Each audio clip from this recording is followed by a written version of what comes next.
የሚያሳምመው የሚያሰቃየው የሚገለው ሰይጣን አጋንንት ነው። እግዚአብሔር ይሄን ሁሉ ያደረገ እባካችሁ ስንድን ደስ ሊላችሁ ይገባል። ትልቅ ተአምር ነው የተደረገ ያለው እዚህ ቦታ። እናንተ የተያዛችሁበት የምታውቁት እናንተና እግዚአብሔር ብቻ። የበረከት ጸሎት በጣም ትልቅ የሆነ በሕይወታችን ላይ ለውጥ እያገኘንበት ያለው ከዚህ ደቂቃ ጀምሮ ቅድስት ሥላሴ በምሕረት ወደ እናንተ ይውረዱ፣ በቸርነት ወደ እናንተ ይውረዱ። ቅዱስ ሚካኤል ይደምሰስ። ሲወጣ አስረናል፣ አንደርስባቸውም። 3 ጊዜ ጭኖ ቶሎ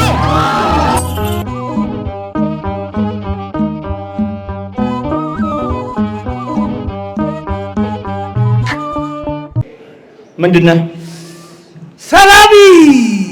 ሰላቢ የተባልከው ስለበው በቃ ባዶውን አስቀረው።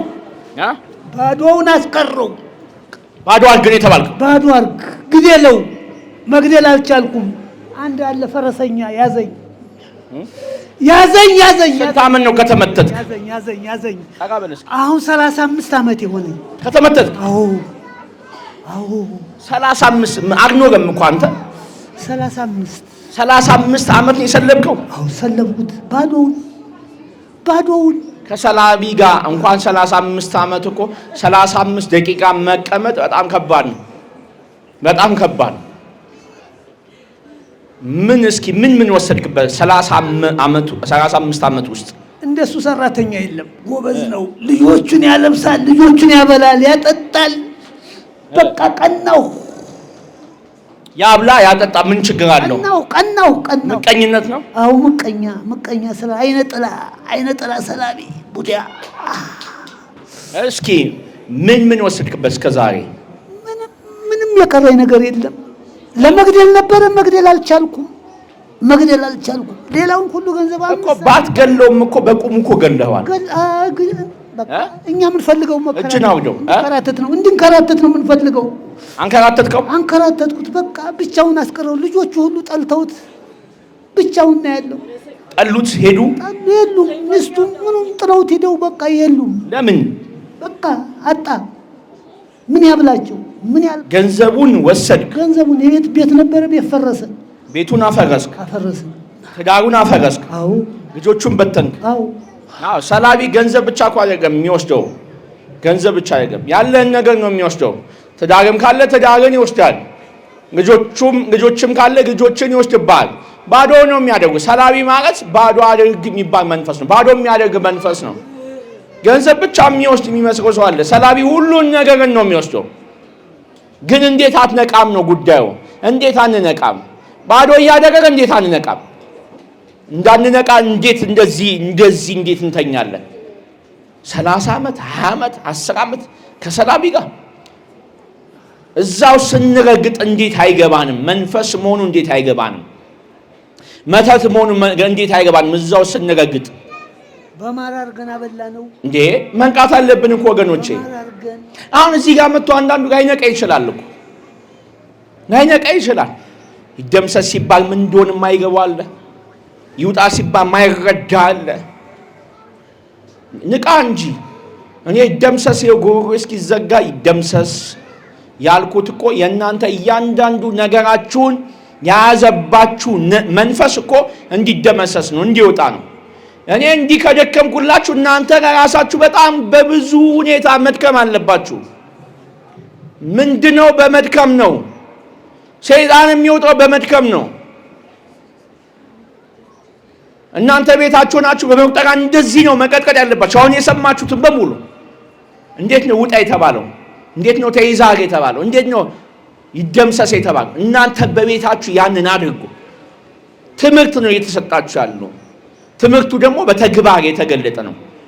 ከተኛንበት መንቃት አለብን። ዛሬ ነው መንቃት ያለብን። በደም መትካት አለብን። ገና ነው። ከሰይጣን ጋር ያለብን ውጊያ ገና ነው። እስከ እድሜ ልክ ነው። እስከ ፍጻሜ ነው። ይኸው ዓለምን እያያችሁ አይደል? ሀገርን እያያችሁ አይደል? ምን ያን የጨለማው ገዥ የነገሰው ዓለም ላይ በመንፈስ የምትመራ ዓለም እኮ ነው ያለችን። በዲያብሎስ በጨለማው መንፈስ እሱ በሚያመልኩ ልጆች ነው እየተመራን ያለው ነው። እነሱም በቁጥር የሚቆጠሩ የሁሉ ቢሊየን ህዝብ የሚመራው በጥልቁ መንፈስ በሚያመልኩ ሰዎች ነው። በጨለማው መንፈስ በሚመሩ ሰዎች ነው። እነሱም በቁጥር የሚቆጠሩ በቴሌቪዥን የማይታዩ የዓለምን መሪዎች እንዲያደርጉ የሚሉ ኢኮኖሚ የሚያዛቡ ድህነት የሚያሰፉ ጦርነት የሚያመጡ ይሄ የዲያብሎስ ስራ ነው። የዲያብሎስ ልጆች ስራ ነው። ይሄ መንቃት አለብን ወገኖቼ። እንዴ ከባዶነት እንውጣ እንጂ የማንም የመጣው የሄደው የገባው የወጣው ሁሉ ሲመትትብን ዝም ብለን የሁሉን መንፈስ መቀበል ነው እንዴ ስራችን? ጎበዝ መሆን አለብን። የመድኃኒዓለም ልጆች ወታደሮች ናቸው። የመድኃኒዓለም ልጆች ወታደሮች ናቸው። የታጠቁ ናቸው። የመድኃኒዓለም ልጆች ምን የታጠቁ? ቅድስና፣ ጸሎት፣ ጾም፣ ስግደት፣ መቁጠራ፣ ቁርባን፣ እነዚህን ስግደት፣ እነዚህን የታጠቁ ናቸው እኮ የመድኃኒዓለም ልጆች። የእግዚአብሔር ልጆች የታጠቁ ወታደሮች ናቸው። የሚተኛ የሚፈዝ የሚደነዝዝ ልጅ የለውም መድኃኒዓለም። ምክንያቱም መድኃኒዓለም ተዋግቶ ነዋ በቀራንዮ ላይ ሞቶ ነፃ ያወጣን። ሐዋርያቱንም ተዋጉ ነው ያለው። ተዋጉ ግን እኔ ከእናንተ ጋር ስለሆንኩ ታሸንፋላችሁ እንዲህ ነው ያላችሁ። ከተፈታበት ከታሰርክበት የምትፈታው በአንተ ብርታት ነው። ስትጾም፣ ስትጸልይ፣ ስትሰግድ ነው፣ ስትቀደቅ ነው። ምንም ሳታደርግ እዚህ ብትመጣ ምንም ነገር የለም። ምንም ነገር እነዚህ ቀጥቅጠው ነው የመጡት። ቀጥቅጠው አሳሩን አብልተው ነው ያመጡት። እዚህ መንፈሱን ቀጥቅጠው ዝም ብሎ በድንገት መጥቶ አይደለም። ከስንት አንዱ ነው በድንገት የሚመጣው። የሚያሹ ናቸው። እዚህ በሙሉ የምታያቸው የሚያሹ እሽት የሚያደርጉት ዛሩን፣ ቡዳውን፣ አይነጥላው መተቱን የሚያሹ ናቸው። በመቁጠራ በጸሎት በስግደት በጾም በቁርባን ከቁርባን ሸሽተን ከጸሎት ሸሽተን ከስግደት ሸሽተን ያው የመንፈስ መናኸሪያ ሆነን 30 ዓመት አለመንቃት ያሳዝናል። በጣም ያሳዝናል። ኢየሱስ ክርስቶስ ወደ ኢየሩሳሌም ይገባ ሲል ስለ ኢየሩሳሌም አለቀሰላት ነው የሚለው። ህዝቡን አይቶ አለቀሰለት።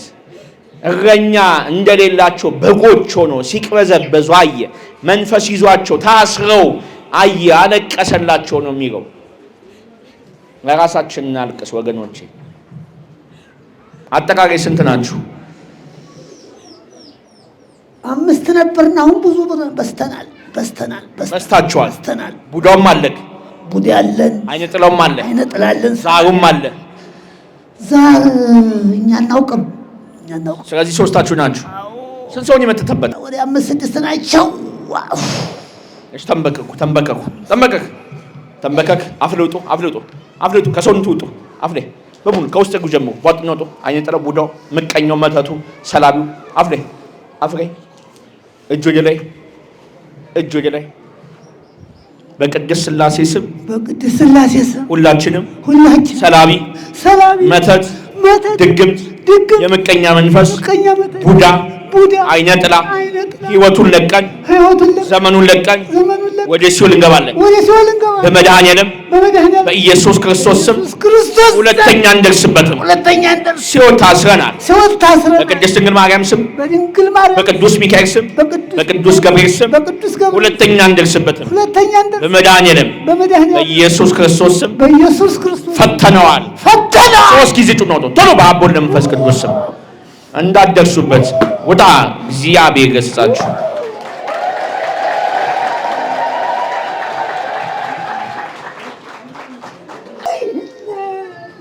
አየህ፣ እመምን ስቃይን የምታውቀው ራስህ ብቻ ነው። የምትነጋገር ከእግዚአብሔር ብቻ ነው።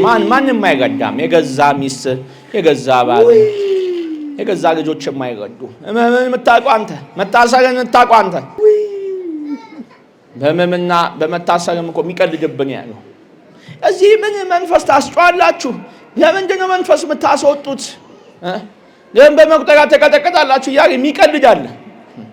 በታሰሩት በህመምተኛ የሚቀልዳለ። ባለጌ መድኃኒዓለም የሚገስጸውና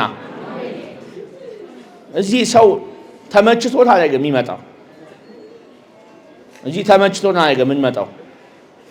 አሳሪዎች ይቀልዳሉ። አሳሪዎች በሰው ያሾፋሉ። መድኃኒዓለም አሁንም ይገስጻቸው። እንዴት ነው የተሰቃዩት? ምንም እሰራለሁ ባዶ። አሁን የገብርኤልን በቀደም የማነው የጊዮርጊስን ማህበር አወጣለሁ ብዬ ጀሪካ እንደዚህ ተሸክሜ ምን እንደሆነ አላውቅም። ይሄን መጣኝ አሁን እግሬ ሁሉ እያነከሰ እግሬ ሁሉ በሽተኛ ነው። 35 ዓመት ነው ከገባው አለ ሰላቢው። አዎ ቆይቷል። ጎርጎሬው ስጠመቅ ነበረ ታስሮ በቃ አስረው መምህር ግርማ እኮ እንዴት አልተጉበትም? በመጸለይ በመስገድ በመቀጥቀጥ አለ ቁርባን ሁሉ ወስጄበት ነበረ። ቁርባን ሁሉ ወስጄበት ነበረ። መትጋት ከዋሉት በየቀኑ መትጋት አለቦት። አው ደግሞ የሰው ቤት ነው ያለሁት። አሁን ኪራይ ነው ለጊዜያች ለኪራይ እሮጣለሁ። በቃ ዝም ብዬ ጸልዬም ብዬ እወጣለሁ። እንኳን መድኃኒዓለም ፈታዎት። አሜን። መድኃኒዓለም ከእርሱ ጋር ይሁን። እድሜና ጤና ይስጥዎት። መድኃኒዓለም ሁላችሁን ይፍታችሁ። ሁላችሁም ይድረስላችሁ። ለኔ እንደደረሰ ለእናንተም ይድረስላችሁ። የልጆች እናት የልጆች አባት ያርጋችሁ። ሰላም ፍቅር ይስጥልን። አገራችንን ኢትዮጵያን ይጠብቅልን። አሜን አሜን። ይሄን የመጣ ጦርነት ይሄን የመጣ ስቃይ ከላያችን ላይ ይንቀልልን። እኔ ከተሰቃይ እኔ ወታደር 13 ዓመት ቆይቼ ነው የመጣሁት። ከዚያ መጥቼ ጨረቃ ቤት ሰርቼ ስኖር የደርግ አህያ ተብዬ ተባረርኩኝ፣ ፈረሰብኝ። ከዚያ በኋላ ልጆቼም ባለቤቴም ጥለውኝ ሄዱ። አሁን ባዶ ብቻዬን ያለሁት። አሁን የሆነች አንድ ጓደኛ አግኝቻለሁ። እሷንም ይባርክልኝ እንግዲህ ይባርክልኝ። አሁን ቁርባኑን ለመውሰድ እየታገልን ነው። እንግዲህ እሷም ትንሽ እያንገራገረችኝ ነው። እሺ እንድትለኝ ፍቃዱ አይሆንልኝ። እሺ በህቱ መድኃኒዓለም ከእርሱ ጋር።